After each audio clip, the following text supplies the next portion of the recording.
The ancient ballad that first told Mulan's story doesn't place her in a grand gilded palace, but in the desolate, windswept northern borderlands of the Northern Wei dynasty, a brutal frontier where every able body, regardless of gender, was a potential soldier. This isn't a tale of a lone hero defying all societal norms, but a stark reflection of a time and place where the harsh realities of constant warfare often blurred the lines between men and women on the battlefield. Her legend, far from being a singular anomaly, echoes a deeper truth about ancient China's formidable female warriors. In this deep dive, we're going to peel back centuries of romanticized myth, journeying through the raw verses of the original poem itself, unearthing forgotten dynastic records, and examining archaeological discoveries that collectively reveal how Mulan was not an exception, but rather a powerful symbol of a recurring, undeniable historical reality: the presence of women leading and fighting in China's armies. For many, Mulan exists as a figure conjured from animated films or children's stories, a lone, brave girl who secretly takes her ailing father's place in the army, performing an extraordinary, almost miraculous feat.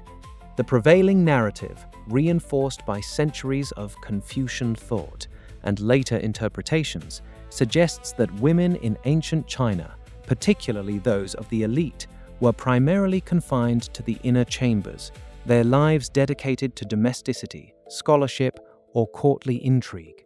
Historians like Patricia Ebery have extensively documented the societal expectations for women, emphasizing their roles as wives, mothers, and keepers of the household, rarely venturing into the public sphere, let alone the brutal theater of war. Official dynastic histories, largely written by men, tend to focus on male emperors, generals, and scholars, presenting a picture of a strictly patriarchal military machine.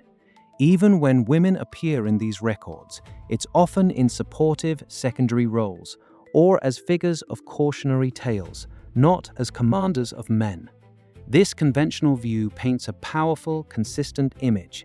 The battlefield was a man's domain, and any woman who entered it was an extreme outlier, a singular miracle of martial prowess who somehow transcended the ironclad gender divisions of her era. But what if this widespread belief, while reflecting some aspects of historical reality, missed the crucial, gritty, and often terrifying realities of life in certain regions and during particular periods? What if the very context in which the Mulan legend first emerged actively demanded the participation of women in defense and even combat?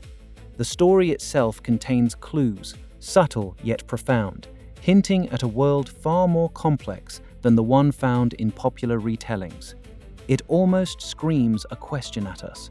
Why would such a deeply resonant tale persist if it were utterly alien to the lived experience of its audience? The real Mulan, the Mulan of the Northern Wei dynasty, emerged from a landscape not of serene imperial gardens, but of constant, grinding warfare. This was the 5th and 6th centuries, a period of fragmentation and violent upheaval in China, where nomadic steppe peoples clashed relentlessly with settled agricultural populations along the northern frontier. The Northern Wei itself was founded by the Tuoba clan of the Xianbei, a non-Han ethnic group, meaning the very fabric of their society was a blend of cultures, often less rigid than later Han-centric dynasties. Imagine, for a moment, living in a border garrison year after year, not a romanticized outpost, but a fortified village where raids were a constant threat, where every harvest could be lost to marauders, where your father, brother, or husband might be conscripted at any moment, possibly never to return. The Ballad of Mulan itself, rediscovered and studied by scholars such as Wilt Idema, details this brutal reality with chilling precision. 10,000 li she rode to battle, it says, not a grand march through a peaceful land, but a grueling journey across vast distances through yellow dust and the roar of iron armor. The poem speaks of the harshness, the lack of family for 12 years, the weary return. This wasn't just men fighting men, this was total war, encompassing entire communities, and in such an environment, the lines distinguishing fighter from civilian blurred, sometimes vanishing entirely. Archaeologists working along these northern frontiers have unearthed evidence supporting this grim picture. Burial sites from the period have occasionally revealed women interred, not just with domestic items, but with small weapons or symbols of martial significance, suggesting a proximity to military life and perhaps even a preparedness for self-defense that defies the image of the cloistered woman. But Mulan was not just an exceptional warrior, she commanded. And astonishingly, she was far from unique in that regard. Look at the Shang dynasty, millennia before the Wei. Lady Fu Hao, the consort of King Wu Ding, was not merely a ceremonial figure. Her tomb, excavated at Anyang in the 1970s, was found filled with hundreds of bronze weapons, and oracle bone inscriptions unequivocally identify her as a military general, leading as many as 13,000 soldiers into battle. 13,000. She commanded major military campaigns against enemy tribes, demonstrating strategic prowess and martial authority documented on bone and bronze. Moving forward, during the tumult of the early Tang dynasty, another woman rises to prominence, Princess Ping Yang. She didn't just fight, she raised and commanded her own army, a force of thousands known as the Army of the Lady, instrumental in her father's successful rebellion that established the Tang dynasty. Her forces were so effective, so disciplined, that they inspired fear and respect across the land. These were not whispered legends. These were documented historical figures who directly led men in combat and strategy. Mulan, then, wasn't an anomaly, a single star against a dark sky. She was, in fact, a powerful echo of a recurring truth that when the empire teetered, when borders were breached, or when powerful women chose to act, the idealized gender roles of peaceful times could shatter, revealing a deeper, more resilient strength. So, what does this actually change about how we perceive ancient China? It fundamentally reconfigures our understanding of its societal structures and military might.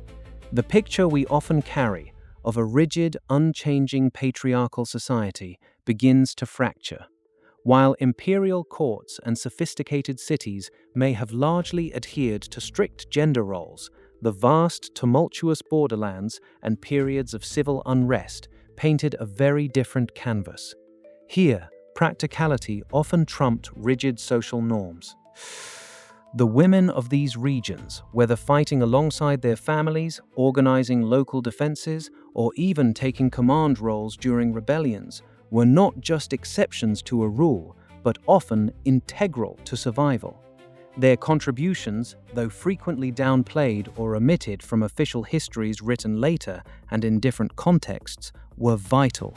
Historians like Brett Hinch have meticulously uncovered various instances of women in leadership and martial roles across different dynasties, highlighting how these roles were often dictated by necessity rather than idealized social constructs. Consider the Book of Han and the Records of the Grand Historian by Sima Qian, which, despite their overall conservative stance, contain records of women defending besieged cities or leading localized resistance movements against oppressors, sometimes for years. These weren't grand armies led by emperors, but gritty, desperate struggles for survival, where everyone, including women, bore arms, creating a historical tapestry far richer and more complex than a monolithic, male-dominated narrative. This re-evaluation urges us to look beyond the top-down narratives of official court histories and delve into the grassroots realities, the everyday struggles, and the extraordinary resilience of ordinary people, men and women alike, facing overwhelming odds. It challenges us to ask, how many other stories, how many other vital contributions have been obscured by later moralizing or selective historical recording?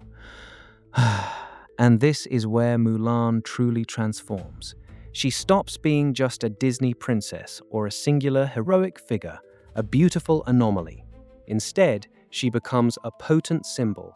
She transforms into a window into a vibrant, complex ancient China, where gender roles, while often strict, were also profoundly adaptable in the face of existential threats or individual determination. You no longer see ancient Chinese military history as an exclusively male domain. You now see it as a landscape punctuated by formidable, capable women who, from the Bronze Age generals to the Tang Dynasty princesses, and certainly to the countless unrecorded women of the frontier, stood ready to fight for their families, their homes, and their dynasties. Mulan isn't just a legend, she's a torch, illuminating the often ignored strength of women throughout China's tumultuous past. The true history of Mulan utterly reshapes our understanding of ancient China's military prowess and the profound, often overlooked strength of its women. The past is not a static story, but a living archive, constantly revealing new truths. Keep exploring with History Decoded as we continue to unlock the remarkable, unvarnished stories behind the events that truly shaped our world.